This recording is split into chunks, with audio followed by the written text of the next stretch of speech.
to create your own custom shared journal. So here are the materials I used. I have my glue tape, my Cricut pen, this Brayer tool, a blank notebook, assorted cardstock, and also my LightGrip mats.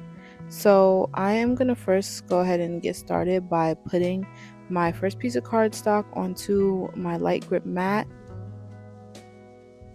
I use the Brayer tool to really get the air bubbles out, make sure it's stuck on there.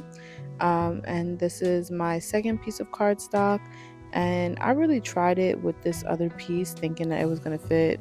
It did not, so I'll just have to like wait to put the third piece of paper.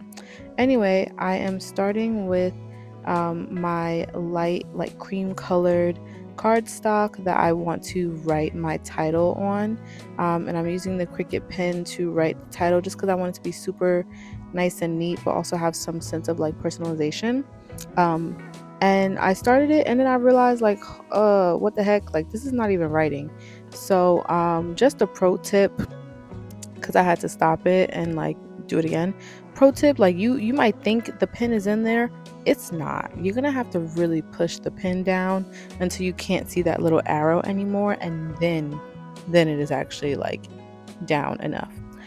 So round two, it measures the mat first to make sure you have the right mat, and then it tells you to press play or begin, and it starts the cut or writing.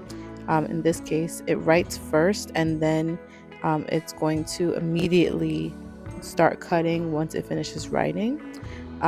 So now you can kind of tell that it is cutting, and I have two little pieces of paper that I'm cutting from this cardstock.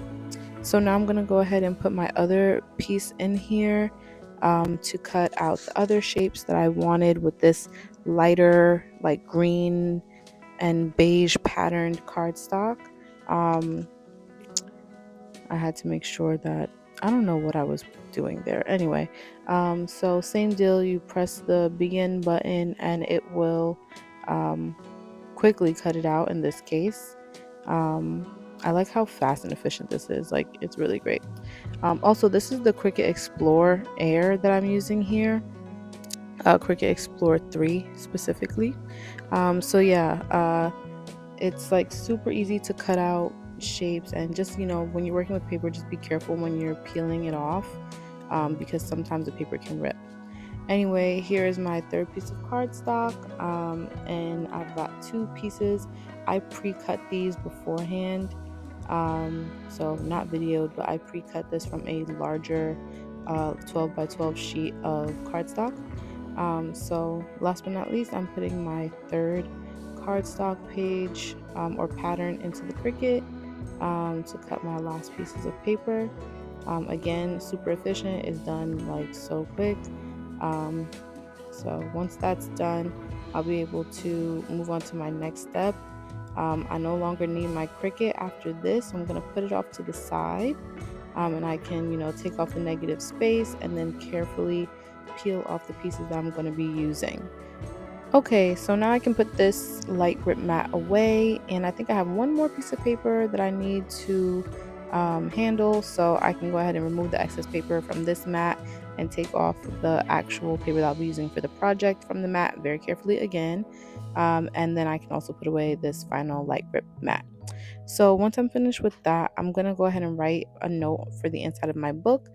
This part is just going to be explaining what the purpose of the book is for its recipient, aka my husband. So basically, I wanted to make a nice gift for us to share, and it's a journal that we'll both be writing in when we want to put a nice note to each other. Anyway, I wanted that to be written by hand just to add a nice little, a little bit more personalization to it with my own handwriting. So now I'm just laying everything out to see how I want to actually glue each piece together. And for the cover page, I thought I wanted to layer 3 pieces of paper, but then I was like, I don't know if I like that. Tried it again and I was like, yeah, no, hate that, hate it.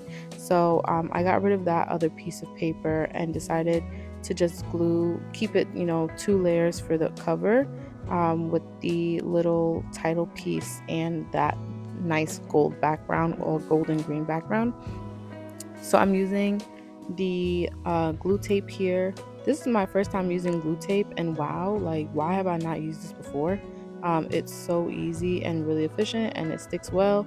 You just gotta be careful because once it's on there, it is on there, like it's on there. So yeah, I'm just doing the same thing for the other pieces of paper, putting the glue tape around the edges and in an X through the middle just to make sure it's really on there.